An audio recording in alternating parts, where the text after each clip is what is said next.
म्हणजे हवेच्या संदर्भात 30 कोटी रुपये खर्च केले. पैसे कुठे गेले, कुणाला मिळाले आणि काय प्रदूषण कमी झालं. उलट आता तुम्ही जर रेकॉर्ड काढलं तर आपलं पिंपरी चिंचवडचं प्रदूषण वाढलंय. त्याच्यामध्ये साधारण शहरातील अनधिकृत बांधकामाचा प्रश्न आपल्याला मार्गी लागावा लागेल. गरिबांना हक्काची घरं मिळवून देणं हा एक महत्वाचा प्रश्न आहे. पूर्वीच्या काळामध्ये आम्ही भाटनगर उभं केलं. एवढी दयनीय अवस्था आहे त्या भाटनगरची. तिथं नीट जिने राहिले नाही, नीट खिडक्या राहिले नाहीत, दारं राहिली नाहीत. अवस्था इतकी वाईट आहे की स्ट्रक्चरल ऑडिट केलं तर ते सांगतील हे त्याचा पुनर्विकास करण्याची गरज आहे. तशा पद्धतीनं आपल्याला ते करावं लागणार आहे. त्याचबरोबर आरोग्य आणि महिला सुरक्षा सक्षमीकरण आणि शिक्षण, हे शिक्षणात सातत्याने बदल होत आहे. एआयचं शिक्षण असेल, सीबीएसईचं शिक्षण गोरगरिबांना पण देण्याचं काम असेल, काही इंग्रजी माध्यमातनं मराठी चांगलं येऊनच तेही काम करायचं असेल. हा जाहीरनामा फक्त कागदावरचा शब्द नाही तर पिंपरी चिंचवडच्या विकासाची ब्लूप्रिंट आहे. आमचा जाहीरनामा हा फक्त वचनांचा संग्रह नाही तर तुमच्या समस्या सोडवण्यासाठीचा रोडमॅप आहे.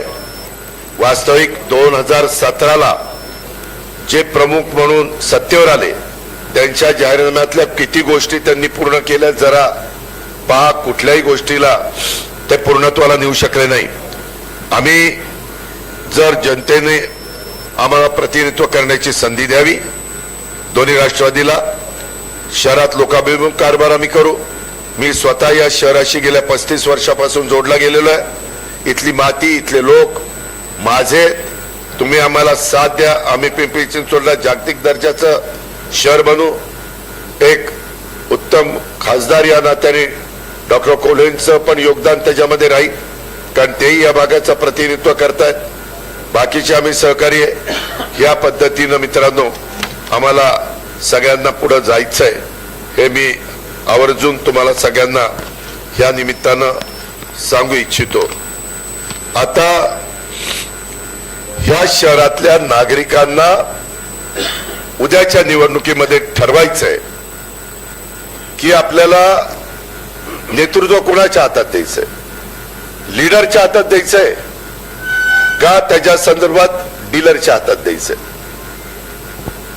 मतदार बंधू भगिनी ठरवा लीडर कोण आहे आणि डीलर कोण आहे.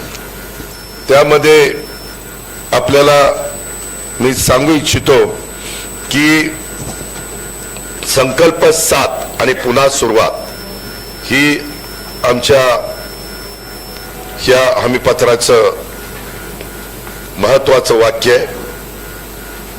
त्यामध्ये एक म्हणजे नळाद्वारे दररोज पाणी, ते मी सुरुवातीलाच सांगितलं. आपल्या शहराच्या 32 प्रभागामध्ये नागरिकांना पाणी पुरवठ्याच्या निश्चित वेळ काही महिने आम्ही आधी जाहीर करू. कारण पाणी पुरवठा करताना मला एक गोष्ट माहिती आहे, सगळ्यांनाच पहाटे पाणी मिळेल अशातला भाग नाही. त्याच्यात वॉल असतात, ते ऍडजस्ट करावे लागतात. पण साधारण नागरिकांचा कामाला जाण्याचा वेळ आणि येण्याचा वेळ ह्याच्यामध्ये कुठंतरी त्यांना पाणी देऊन त्यांना अडचणी निर्माण करायचा हे आमचं अजिबात धोरण असणार नाही. ते घरी असतानाच त्यांना पाणी आलं पाहिजे अशा प्रकारची आम्ही व्यवस्था करू. तशा वेळा आम्ही त्या ठरवून निश्चित वेळापत्रक काटेकोरपणे पाळलं जाईल.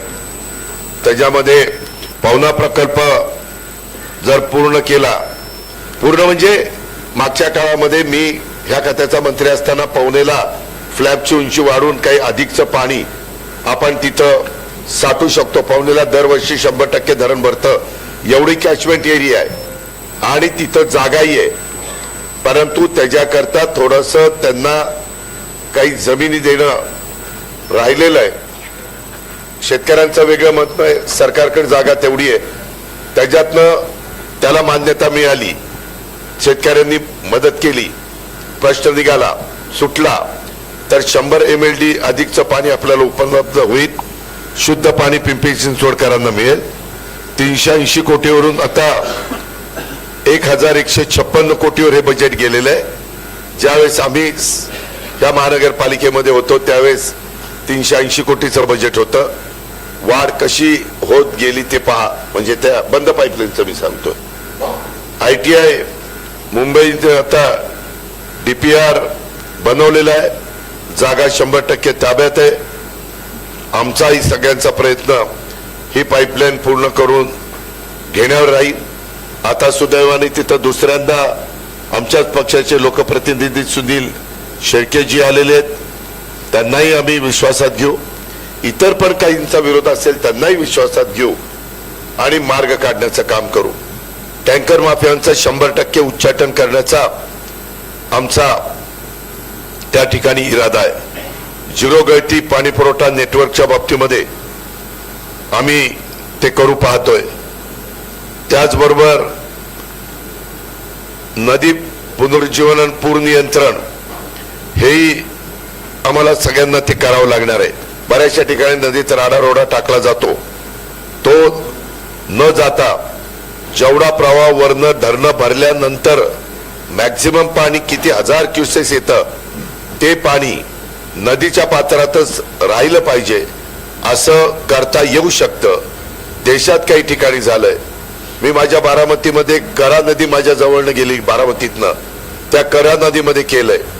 तर आता तिथं ज्या सकल भागात पाणी जायचं तिथं पाणी जायचं बंद झालेलं आहे.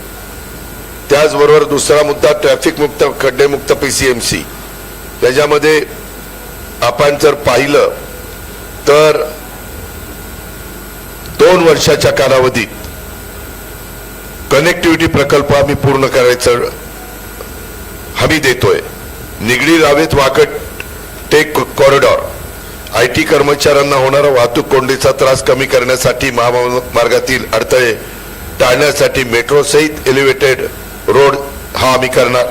मोशी चिखली तळवडे ग्रोथ कॉरिडॉर, वेगाने वाढणाऱ्या निवासी पट्ट्यासाठी तळवडे चौक, चिखली चौक ते कुदळवाडी चौक, देव आळंदी रस्ता येथे फ्लायओव्हर बांधणार व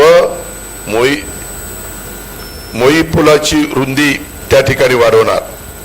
पिंपरी चिंचवड भोसरी औद्योगिक लूप, नाशिक फाटा ते नारायणगाव या नॅशनल हायवे त्याचा NHAI याच्या निर्माण निधीच्या एलिव्हेटेड रोड जोडणारे रस्ते हे आम्ही त्याच्यामध्ये पुढाकार घेणार. त्याचबरोबर नदीच्या कडेने तळवडे ते चिखली DP रस्ता करणार.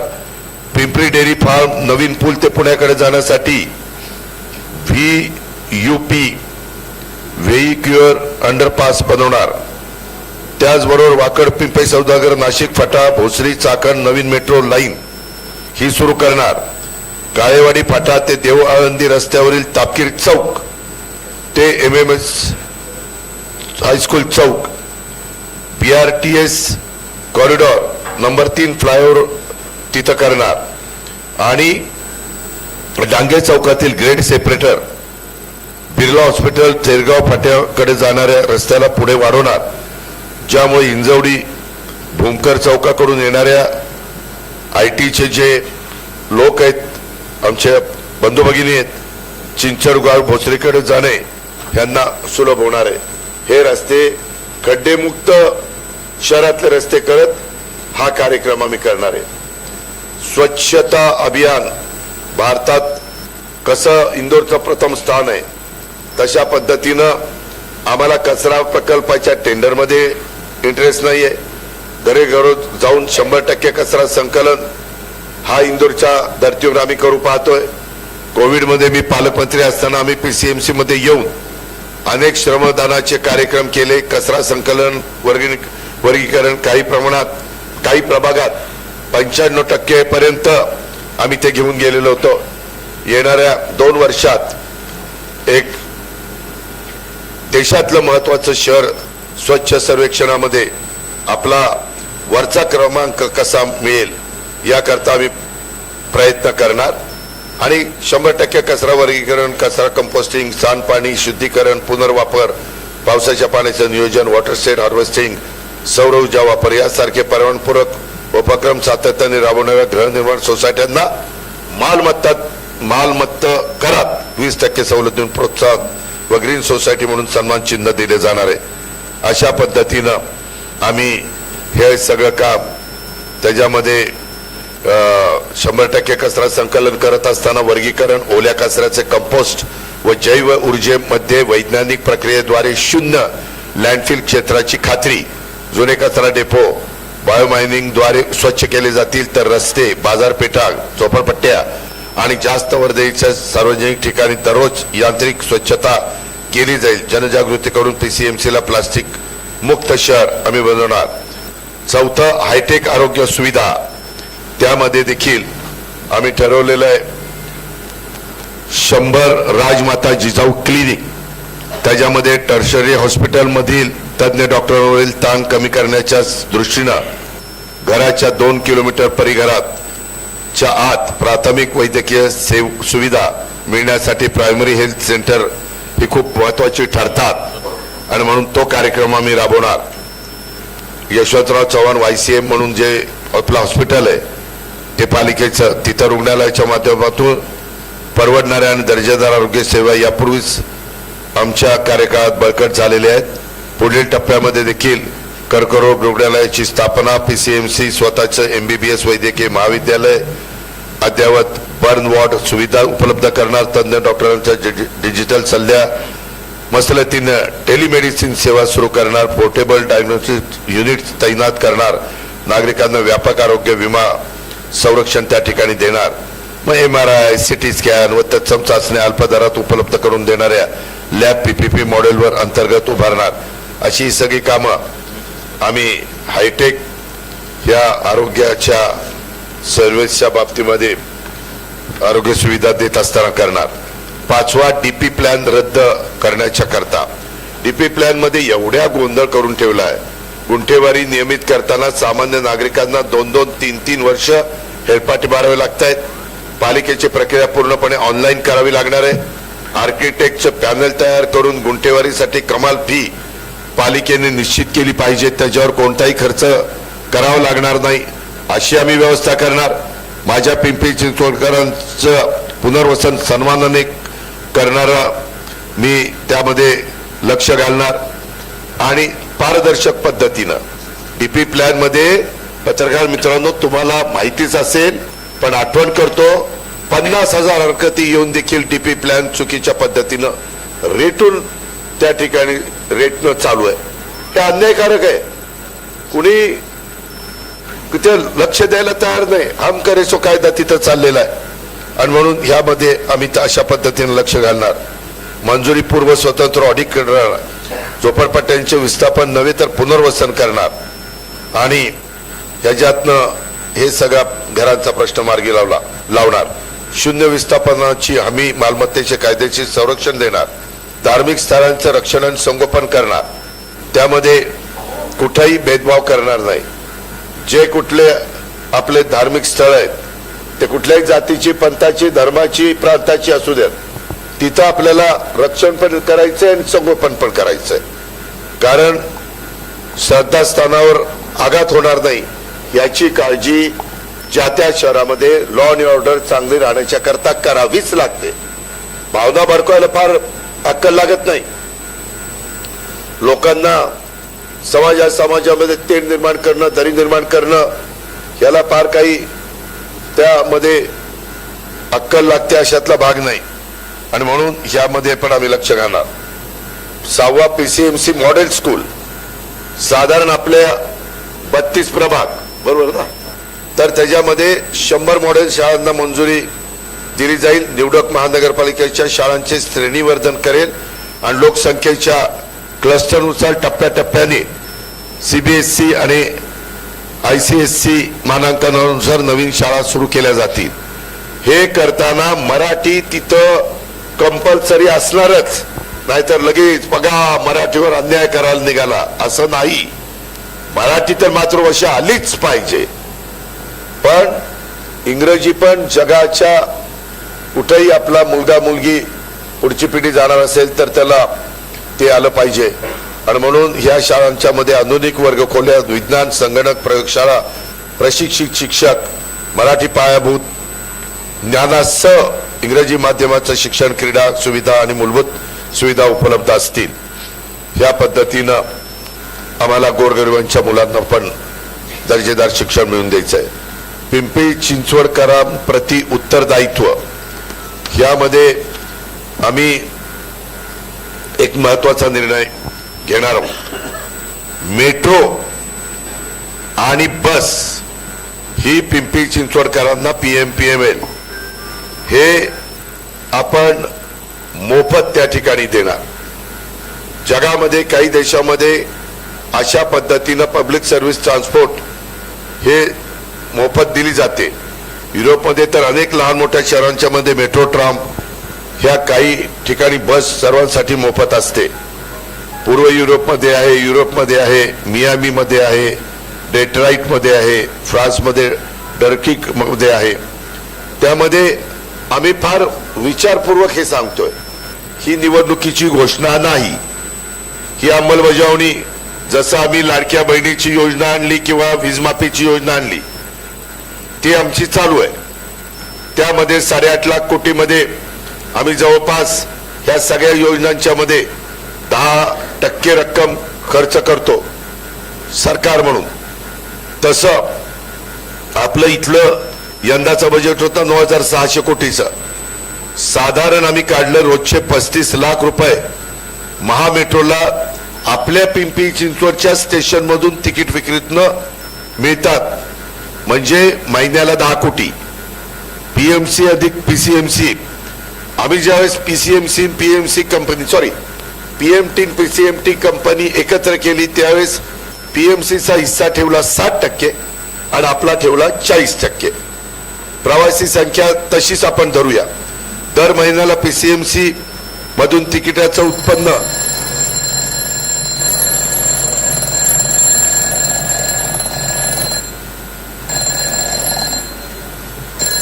का सकाळी उठवायचा काम अलार्म करताय, आता जनतेला उठवायचं काम आम्ही करतो. हे करायचं आहे म्हणून हा अलार्म आहे ते मला सांगायचं आहे.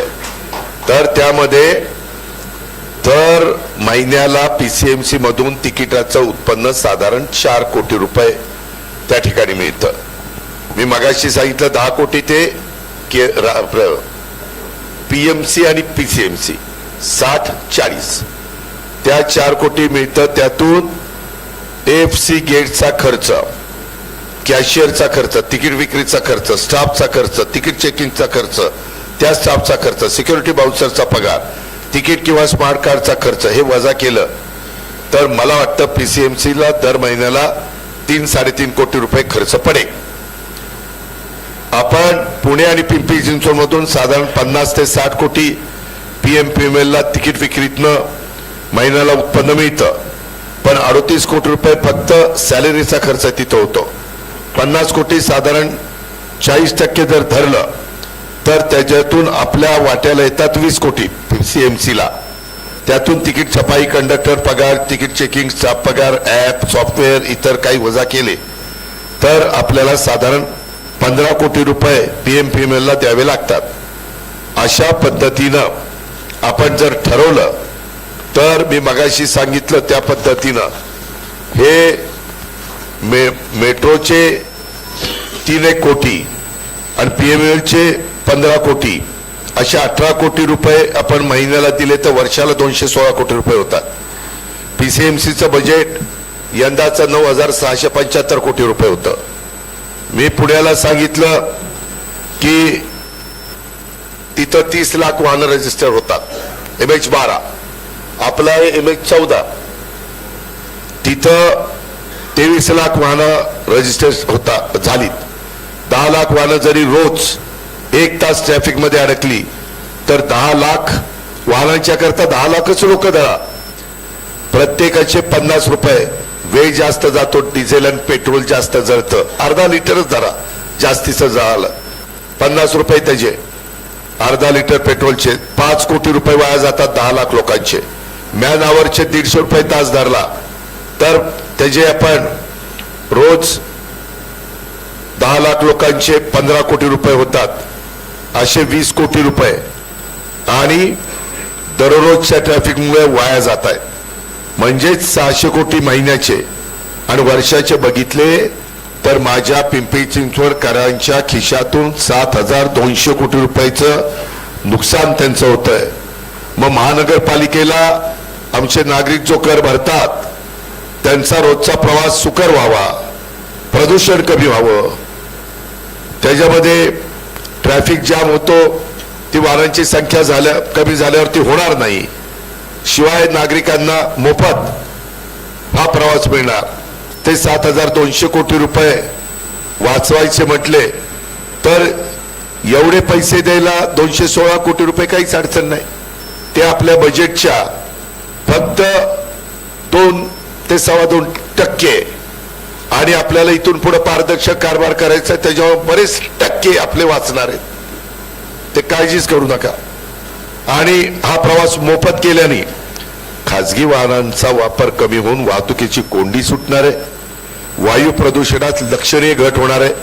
कारण एवढी वाहनं कमी आल्यानंतर लोक बसणार आहेत ते इलेक्ट्रिक मेट्रोमध्ये बसणार आहेत, प्रदूषण नाही. ई व्हेकल किंवा CNG बसमध्ये बसणार आहे, तिथेही प्रदूषण नाही. वेळ, इंधन आणि आर्थिक संसाधनाची बचत होईल. सामाजिक समता आणि समाज शहरी विकासासाठी हे महत्वाचं आहे. मोफत सार्वजनिक परिवहन हे केवळ सामाजिक कल्याणाचं साधन नसून ते वाहतूक व्यवस्थापनाचं प्रभावी धोरण आहे. या पद्धतीनं मित्रांनो आम्ही त्या ठिकाणी करू पाहतोय आणि आम्हाला ते करायचंय म्हणून आम्ही ह्याची हमी दिलेली आहे आणि आम्ही हे राबवून दाखवणार. तेवढं आमच्यामध्ये निश्चितपणे धमक आहे. आता काही जणांनी तिकडं प्रेस झाली माझी की लगेच हे कसं शक्य आहे, सरकारने मान्यता दिली का, त्याच्यामध्ये कॅबिनेटने मान्यता दिली का. मित्रांनो त्याच्यामध्ये मी आपल्याला सगळ्यांना सांगतो की हे पुणे आणि पिंपरी चिंचवड महानगरपालिकेचं बजेट आहे. त्या निवडून आलेल्या बॉडीला अधिकार आहे त्यांच्या बजेटमध्ये काय करायचं आणि काय नाही करायचं. त्याच्यामुळं आता काहींनी जाहीरनाम्यात दिलं ना 75 वर्षाच्या वयच्या लोकांना आम्ही मोफत प्रवास करणार. मग काय कॅबिनेटने मान्यता दिली, सरकारची मान्यता घेतली, तो त्यांचा अधिकार आहे. महानगरपालिकेला स्वायत्तता आहे. अशा पद्धतीनं हे आम्ही करणार. आज जवळपास 10% विद्यार्थ्यांना ऑनलाईन शिकण्याची इच्छा असते. हार्वर्ड, स्टॅनफोर्ड सारख्या संस्थांचे अभ्यासक्रमही घर बसल्या ऑनलाईन उपलब्ध आहेत. पिंपरी चिंचवडमध्ये देखील स्वतःला आधुनिक शहर म्हणवत असेल तर शिक्षणात ही आधुनिकता आपण प्रतिबिंबित झाली पाहिजे. म्हणून आज तुम्हाला मोबाईल किंवा टॅबलेट किरकोळ गोष्ट वाटत असली तरी महानगरपालिकेच्या शाळेत शिकणाऱ्या विद्यार्थ्यांच्या आई वडिलांचा विचार करा. एक कंपनीत काम करणारा, कोण रिक्षा चालवणारा, कोणी बाप किंवा घरकाम करणारी आई, यांच्यासाठी त्यांचं सगळं जे काही अवकाश, त्यांची स्वप्न, त्यांची मुलं आहेत त्यांना शिकवण्यासाठी, बरोबरीने पुढे जाण्याची संधी मिळण्याच्यासाठी आम्ही महानगरपालिकेतल्या मुलांना टॅबलेट त्या ठिकाणी देणार आणि त्याच्यातनं चांगला बदल आम्ही घडवून आणणार.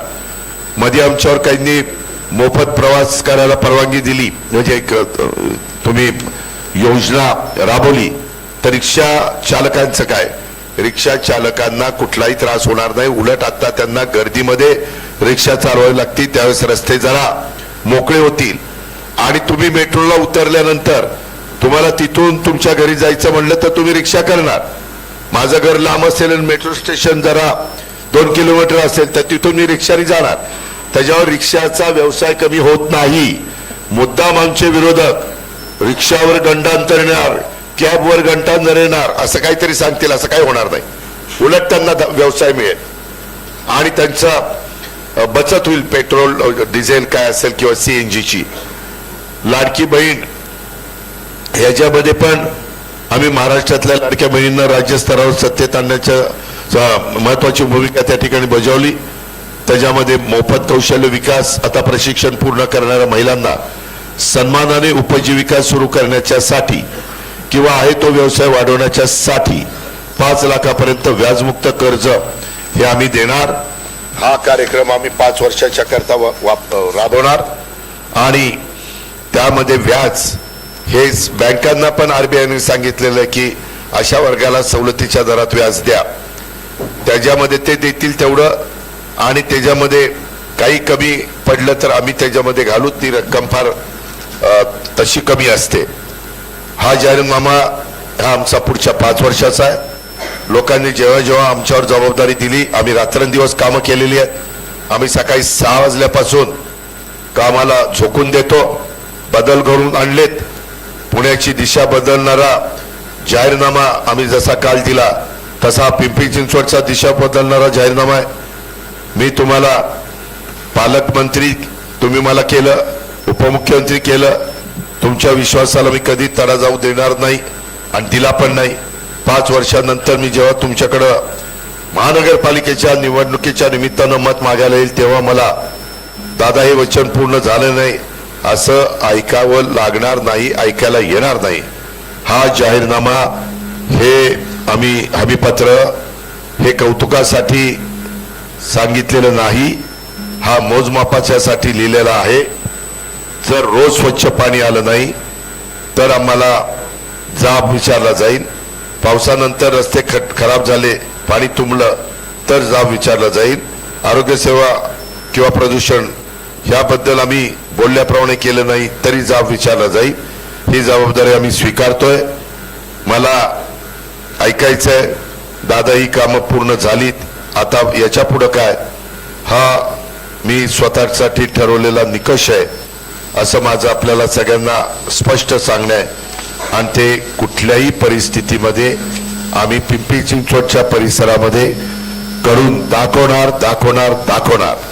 2017 तर सुरुवातीला 1992 त्या 25 वर्षात दाखवलेलं आहे. त्याच्यावर आमची 25 वर्षाची कारकीर्द नागरिकांनी डोळ्यासमोर आणावी आणि आताच्या कारभाऱ्यांची 9 वर्षाची कारकीर्द डोळ्यासमोर आणावी. लोकांनाच कळेल जे दहशत, जे गुंडगिरी, जी दादागिरी, जे काही लोकांना भीती घालण्याचं काम चाललेलं आहे, याला अक्षरशः लोक कंटाळलेले आहेत. लोकांना पर्याय हवा आणि तो पर्याय दोन्ही राष्ट्रवादी काँग्रेस पक्ष हे आमच्या या सर्व उमेदवारांच्या साक्षीनं आम्ही तुम्हाला देतोय. हेच मला आजच्या या संकल्पसात पुन्हा सुरुवात या निमित्तानं सांगायचं होतं, ते मी सांगितलेलं आहे. धन्यवाद.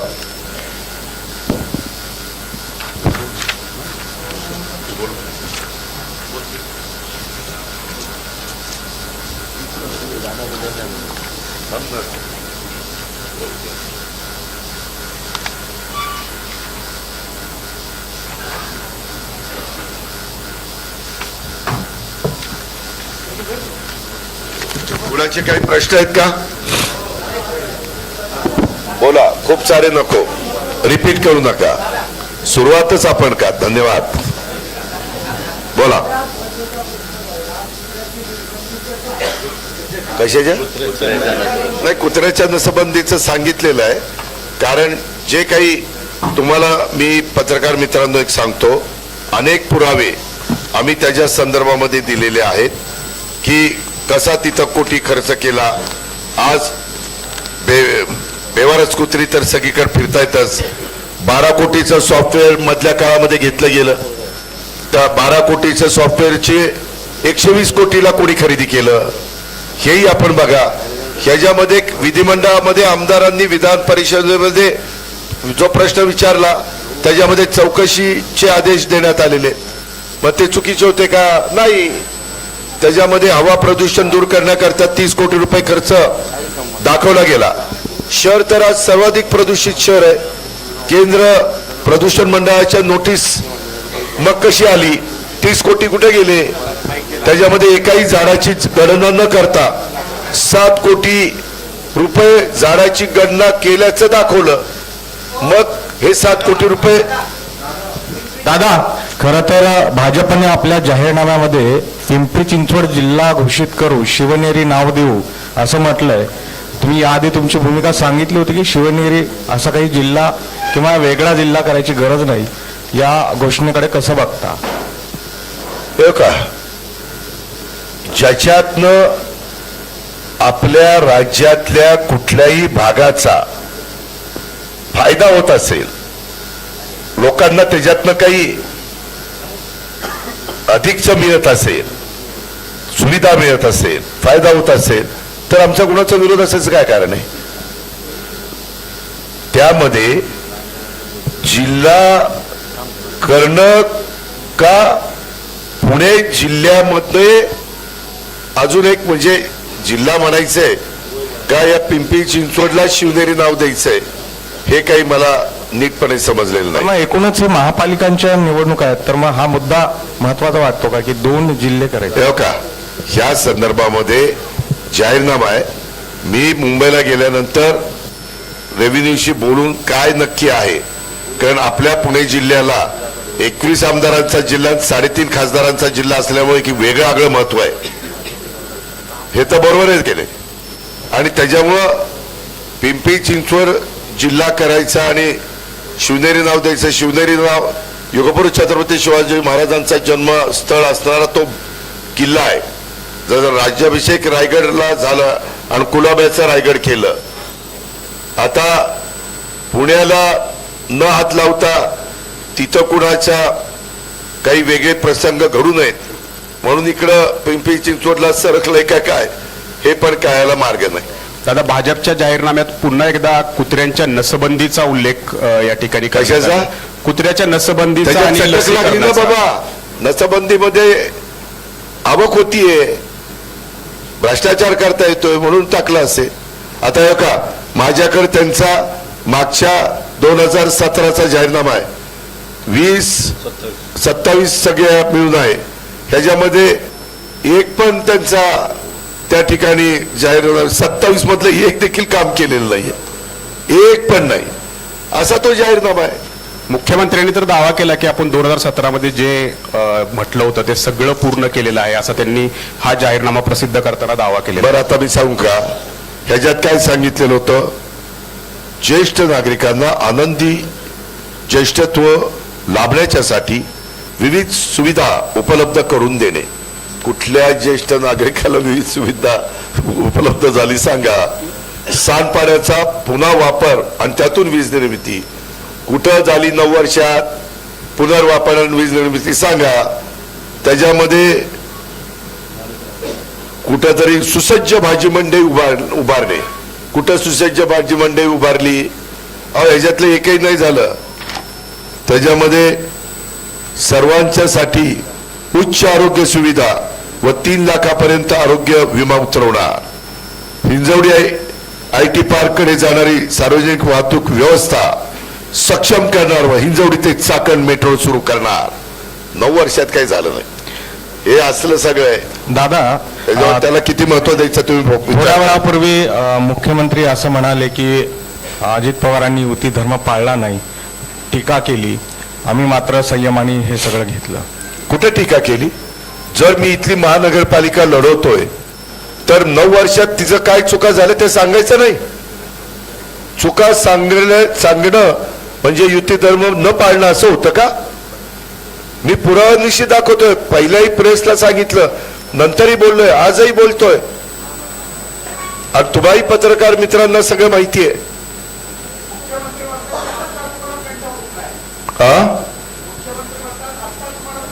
9 वर्षांनी निवडणूक लागली ना बाबा. मध्ये निवडणूकच लागली नाही तर कंठ कसा फुटेल? दादा आणि कंठ फुटून ती वाया जाईल ना. दादा तुम्हाला आरेतुरीमध्ये बोलणारे महेश लांडगे यांचं बोलवतं धनी कोण आहे? नाही, ते स्वतःच इतके कर्तृत्ववान आहेत की त्यांना बोलवता जरी कोण नाही, ते स्वतःच ते स्वयंपूर्ण आहे. भोसरीची लोक स्वयंपूर्ण असतात.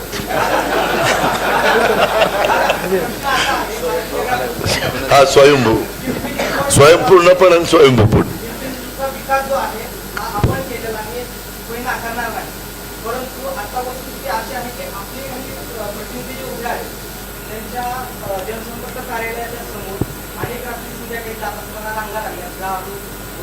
आमच्या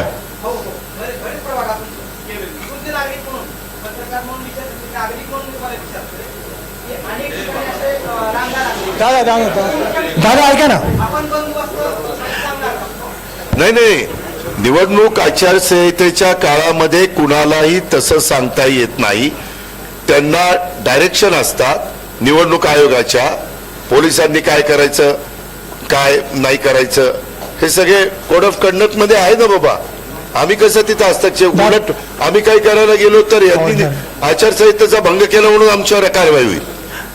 दादा ऐका ना, काल महेशदादा असं म्हटले की आपण एकत्र बसू, एकत्र म्हणजे तुम्ही आणि महेशदादा आणि पिंपरी चिंचवडच्या विकासाबाबतीत चर्चा करू. त्याच्यावर तुमचं मत काय? अरे 9 वर्षात तुला सुचलं नाही ना, आताच काय सुचायला लागलंय? यू आर नॉट इंटरेस्टेड म्हणजे तुम्ही चर्चा अरे करायला बाबा, तयार नाही. 9 वर्षात जे झालं नाही, जे काही इथं सगळं जे झालं, आम्ही जे आरोप केले त्याचं उत्तर दिलंय का कोणी? जे काही आम्ही 70 लाखाचा ब्रिज 7 कोटी पर्यंत जातो, 12 कोटीचे सॉफ्टवेअर 120 कोटी पर्यंत जातात, झाडं गणना न करता 7 कोटी त्याला खर्च करता, 30 कोटी हवा शुद्धीकरणाकरता खर्च करता, आणि बाकीचे तर एवढे टेंडर काढून तिथं कर्जबाजारी आपल्या महानगरपालिकेला केले. हे ह्याचं उत्तर द्या ना. त्याच्यामध्ये बिल 4,000 कोटीची थकलीत, त्याचं उत्तर द्या ना. मूलभूत गरजा आपल्या शहराच्या पूर्ण केल्यात का? नाही केल्या. दुसरा प्रश्न होता, डीपी ड्राफ्ट डीपी आहे तो तुम्ही कॅन्सल करणार.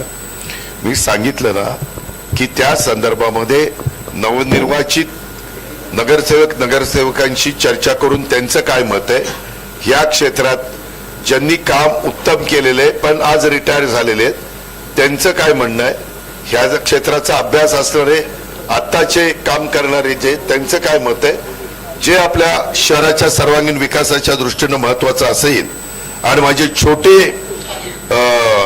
शेतकरी म्हणजे छोटे भूधारक यांना त्याच्यामध्ये टार्गेट केले, मोठ्यांना बड्यांना त्याच्यातनं बाजूला काढून छोट्यांच्यावर आरक्षण टाकली, ती आम्हाला दूर करायची.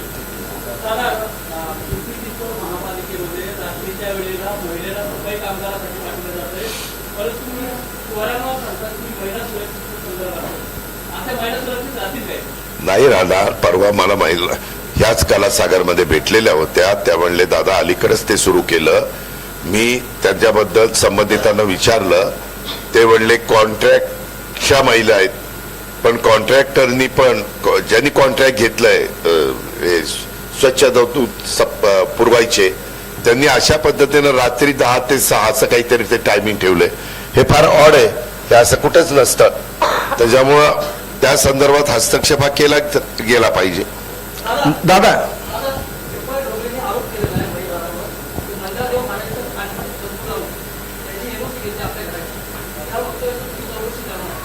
कुणाला बंदूक लावली?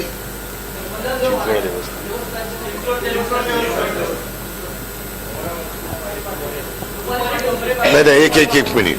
आरोप केलेला असेल ते ज्यांनी आरोप केलेला आहे ते मागच्या पक्षाचे कार्यकर्ते, आत्ताची उमेदवार आहे.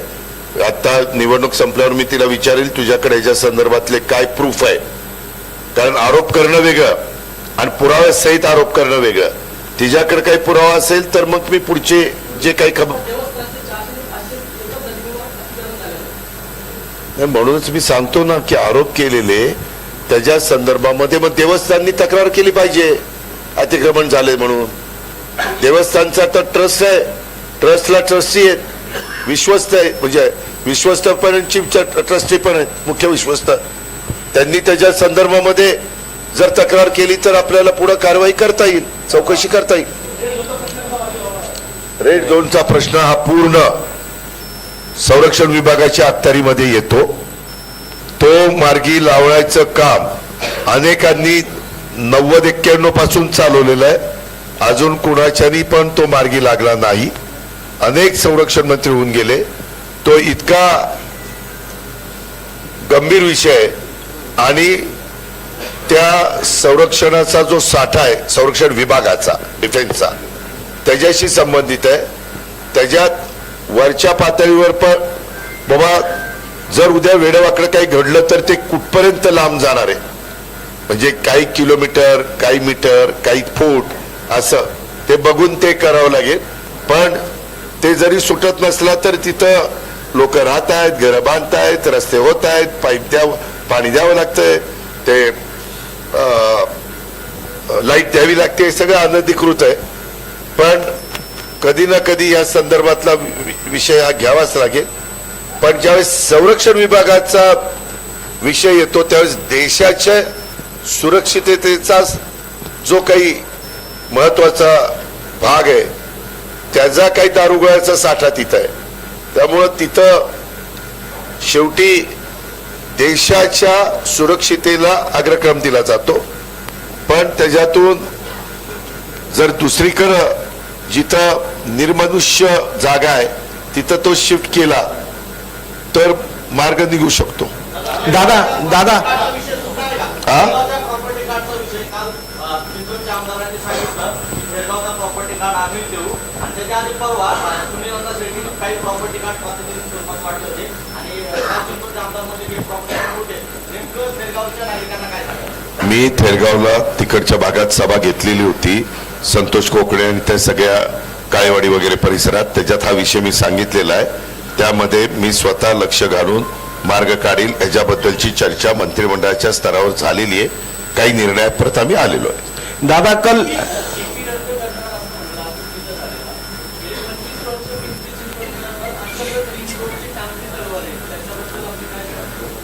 जे नागरिकांच्या फायद्याचा असेल लॉंग टर्मचा 25-50 वर्षाचा विचार करून त्या गोष्टी कराव्या लागतील. पण त्या करत असताना ज्यांच्या भागातनं ते करायच्या त्यांचं कुठलंही नुकसान होणार नाही ही काळजी घेतली जाईल. त्याचं नुकसानच होत असेल तर त्याची पर्यायी व्यवस्था अतिशय चांगल्या पद्धतीने करून दिली जाईल. कचऱ्याचं म्हणाला कचऱ्याचं मोठी कचरा डेपोची स्वतः संपलेली एक केवळ आणि शहराचं जे वाढतं विस्तारीकरण पाहता 50 वर्षाचा विचार करता पुरवठ्याचं कचरा डेपोचं आरक्षण डेव्हलप होणं गरजेचं आहे. स्थानिक आमदारांवर काही बिल्डरांनी दबाव आणून मुख्यमंत्र्यांना सांगून ते रद्द करण्याचा घाट घातला. त्यावर आपण काय? मी मगाशी कचऱ्याच्या संदर्भात स्पष्ट सांगितलं. आता पूर्वीसारखा कचऱ्याची विल्हेवाट लावण्याची गरज नाही. आता असं डम्पिंग करावं लागत नाही. आला कचरा की तिथल्या तिथं सोसायटीच्या एरियात पण देखील तुम्ही कचऱ्याचा छोटा प्लांट टाकून त्याची विल्हेवाट लावू शकता. अनेक प्रकार त्याच्यात निघालेले आहेत. आम्ही काही ठिकाणी ते राबवलेले आहेत. त्या पद्धतीनं हे डम्पिंग बिम्पिंग आम्ही डोक्यातनं काढू आणि नागरिकांना त्रास न होता त्या कचऱ्याची विल्हेवाट लावू. दादा कल पिंपरी चिंचवड़ में सीएम साहब आए थे. उन्होंने कल ये बताया कि लाडली बहन योजना जो है उसके बाद में जो ये बहना है उनको लखपति योजना का लाभ दिया जाएगा. अभी आपने भी यही बोला कि 5 लाख तक की जो मदद है इन लाडली बहनाओं को दी जाएगी. तो दोनों योजना एक ही है या अलग अलग है? नहीं. लाडली बहना योजना अलग है, लखपति योजना ये अलग है. ऑलरेडी वो government of Maharashtra K area में चालू है, अपने महाराष्ट्र में वो चालू है. आपकी ये योजना अलग है. ये अलग है. ये जैसे सारथी, महाज्योति, बार्टी, आरटी, मार्टी, अमृत ये जो संस्थाएं हैं उनमें जो नए बच्चे ग्रेजुएशन होने के बाद छोटा कुछ व्यवसाय करना चाहते हैं तो उनके लिए विदाउट इंटरेस्ट का बंदोबस्त हम करेंगे. उतना अमाउंट देके 5 साल में उन्होंने खाली जो लोन लिया है लोन का रिपेमेंट करने का, इंटरेस्ट का रिपेमेंट इस योजना में करेंगे. ऐसा है. लाडकी बहिणीच्या और उन्होंने लोन रिपेमेंट नहीं किया तो इंटरेस्ट रिपेमेंट नहीं होगा. इसीलिए उसमें एक फाइनेंशियली आप ठीक तरह से उनको एक बराबर रिपेमेंट करने का ये भी सोच भी सकते हैं क्योंकि उसमें उनको फायदा होने वाला है. दादा लाडकी बहिणी संदर्भातच आहे हर्षवर्धन सपकाळांनी जे आहे ते 16 तारखेनंतर हप्ता द्यावा अशी मागणी निवडणूक आयोगाकडे केली आहे. जे आता 14 तारखेला पैसे मिळणार आहेत लाडक्या बहिणीचे ते 16 तारखेनंतर ठीक आहे. 2 दिवसांनी निवडणूक आयोगाने सांगितलं तर 16ला करू. काय फरक पडतो? दादा SRAचा एक काल मुद्दा मुख्यमंत्र्यांच्या सभेमध्ये निवडणूक आयोगाने सांगितलं तर दादा काल मुख्यमंत्र्यांच्या सभेमध्ये SRAचा मुद्दा एक उपस्थित करण्यात आला होता. महेश लांडगेंनी त्यावेळेला म्हटलं की इथं SRAचे बाप अनेक जण झालेले आहेत आणि मग आम्ही चौकशी करू. SRAचा मुद्दा खूप गाजताना दिसतोय. तुमच्यापर्यंत हे प्रकरण पोहोचलेलं आहे का आणि काय तुमचं? चौकशी करा. पाठिंबा आहे. एकदा करा, दूध का दूध पाणी का पाणी होऊ द्या. कुणाकुणाचे लांगे बांधेत, कुणी कुणी काय केलंय, खरंच झोपड्या होत्या का झोपड्या बोगस दाखवल्या, त्याच्यात तर TDR घेतला, होऊ द्या ना. रावेतचाही होऊ द्या, सगळंच होऊ द्या. भोसरीचे पण सगळं रावेत उद्या, भोसरी उद्या, पिंपरी उद्या, चिंचवड उद्या. काय आपलं कार्यक्षेत्रात जिथं जिथं SRAच्या स्कीम्स चालल्यात ते सगळेच होऊ द्या. मी कधी चुकीचं समर्थन करणार नाही.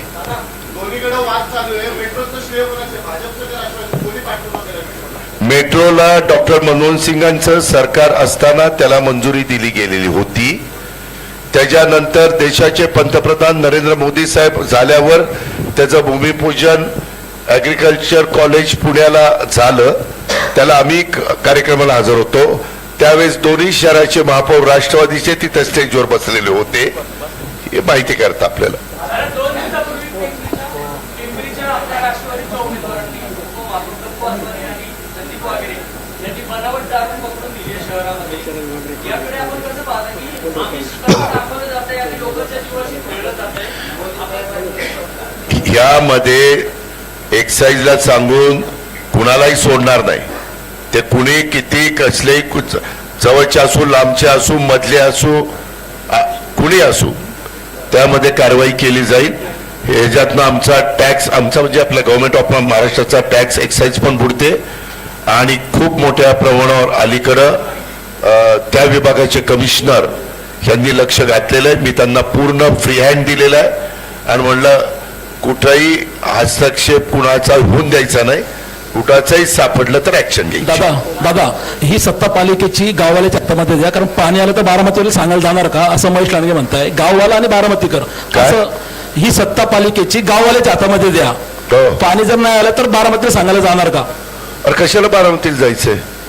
कुठेही जरी मी असलो तरी साधा अजितनं, योगेशनी, तुषारनी, विलासनी, अण्णांनी फोन उचलला तरी लगेच. ही तुमचे फळी कमी पडते, तुमच्यावरती आरोप होत आहेत तर कोणीच बोलत नाहीये. जाऊ द्या, मी बोलायला आहे म्हणून ते सगळे माझ्या पाठीशी आहेत, काळजी करू नका.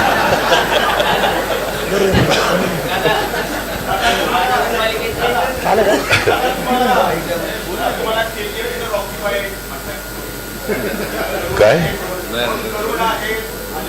यांनी तो पिक्चर बघितलेला नसेल, मी नाही बघितला. ते मी बोललो. मी सिनेमा बघितल्यावर सांगतो तर योग्य बोललाय का अयोग्य बोललाय.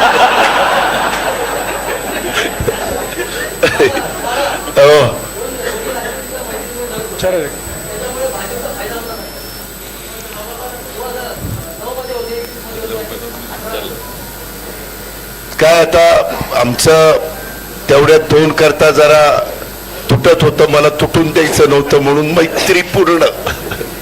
दादा एक प्रश्न असा होता की आपण म्हणला की पिंपरी चिंचवडला नळाद्वारे पाणी मिळेल आणि 24 तास मिळेल. 24 तास नाही, दररोज पाणी मिळेल. हा, दररोज पाणी. दररोज. माझ्या नावावर काही खपू नका, मी सगळं टेप झाले. हा, दररोज पाणी मिळेल. पण पिंपरी चिंचवडला जे पाणी मिळतं ते ज्या पवना धरणावरती आहे, त्या धरणामध्ये जे धरणग्रस्त आहेत त्यापैकी आता फक्त मी जे माहिती अधिकाऱ्याने माहिती घेतली त्यामध्ये फक्त 1965 पासून 2025 पर्यंत फक्त 7च लोकांना महानगरपालिकेने कामाला लावलेलं आहे. या व्यतिरिक्त फक्त 350 लोकांचं पुनर्वसन झालंय. ते उर्वरित पुनर्वसन कधी होणार आणि तिथला त्यांची 3 पिढ्या वाया गेल्यात. आता यांना नोकरीला वगैरे लागेल का नाही लागणार?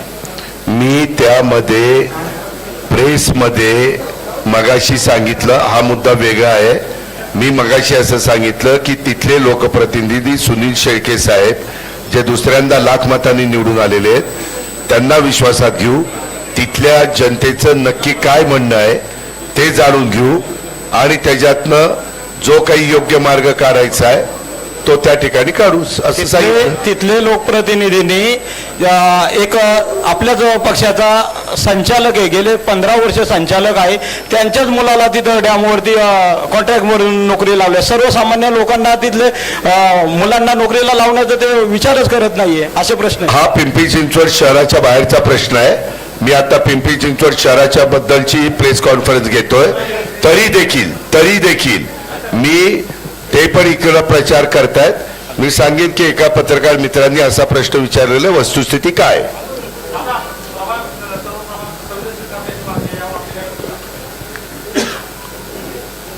मतदान शांततेने संयमाने कुठलाही दडपशाही न होता झालं पाहिजे आणि ते करण्याच्या करता कुठेही आपण म्हणजे जे काही निवडणूक आयोगाला त्याबद्दलचे निर्णय घ्यायचे असतील ते त्यांनी घ्यावेत आणि आपली जी परंपरा आहे शांततेच्या मार्गाची ती इतर राबवावी. दादा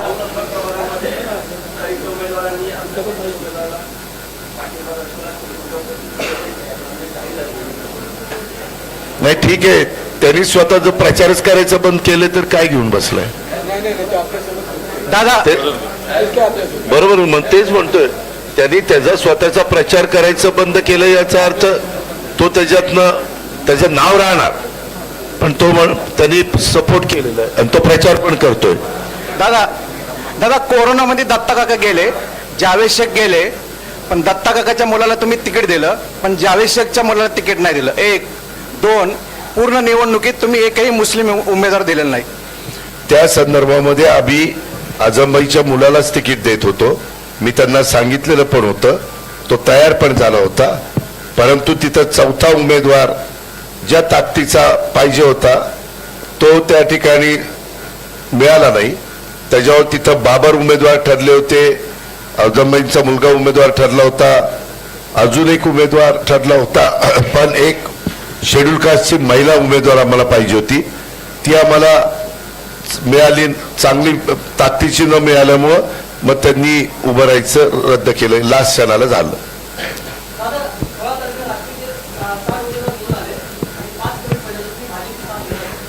कोण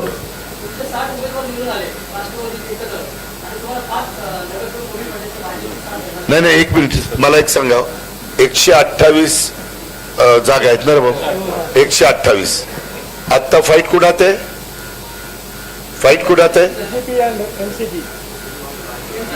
2 एनसीपी भाजप, म्हणजे कुणाला तरी निम्म्याच्या पेक्षा जास्त जागा मिळणार ना. मग माझा दावा आहे जो मी आता हमीपत्र दिलेलं आहे, मी जे काही सांगतोय, जनता आमच्या पाठीशी उभे राहील, राष्ट्रवादीच्या ताब्यामध्ये इथली सूत्र देतील, त्याच्यावर कुणाचा ह्याचा पाठिंबा घ्या, त्याचा पाठिंबा घ्या, ह्याच्या कोबडा घ्या, त्याच्या कोबडा घ्या, काही करावं लागणार नाही. दादा चला आता बस, धन्यवाद.